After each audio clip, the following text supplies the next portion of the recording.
Hi hello అండి, welcome to Subbu world. ఇప్పుడు మనము కురుకురే చేసుకుందాము అప్పడాలాగా. ఇప్పుడు ఒక గిన్నె పెట్టుకొని వాటికి దీంతో ఈ గ్లాస్తో బియ్యం ఒక గ్లాస్ తీసుకుంటే దానికి 7 గ్లాసులు నీళ్ళు పోసాను. అట్లా 3 గ్లాసుల బియ్యం తీసుకుంటే 3 టైమ్స్ 7 గ్లాసులు పోసాను. తర్వాత కొంచెం కాగా 3 స్పూన్స్ సాల్ట్, కొంచెం తినే సోడా, 2 స్పూన్స్ ఓమా, తర్వాత కొంచెం జీలకర్ర వేసాను. ఇదంతా ఒక 5 మినిట్స్ వరకు కాగాక ఇలా బియ్యంని నేను రవ్వలాగా చేసి వేసుకుంటున్నాను. ఇలా మెల్లగా కలుపుకోవాలి. ఇలా కలుపుకున్నాక ఇది చిక్కబడేదాకా కలుపుకోవాలి.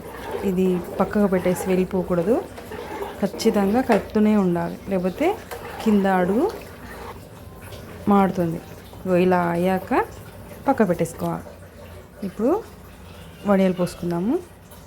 నేను ఒక ఆయిల్ కవర్ తీసుకున్నాను. దాంట్లో పిండి వేసుకొని ఇలా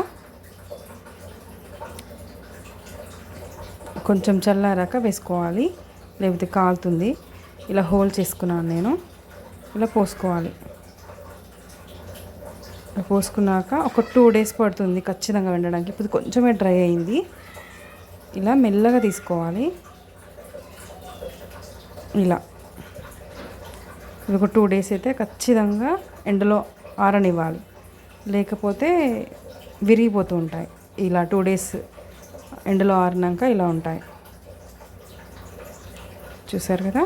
ఇప్పుడు కొన్ని వడియాలు వేయించి చూపిస్తాను నేను. ఇలా ఆయిల్ వేసి ఇలా వేయించుకోవాలి. చూడండి ఎంత బాగా వచ్చాయి. తినిపించండి, చాలా కమ్మగా ఉంటాయి. పిల్లలకి సాయంత్రం పూట వేయించి పెట్టిన స్నాక్స్ లాగా తింటారు. అంతే అండి. బాయ్ అండి. Subscribe to my YouTube channel Subbu world. Bye అండి.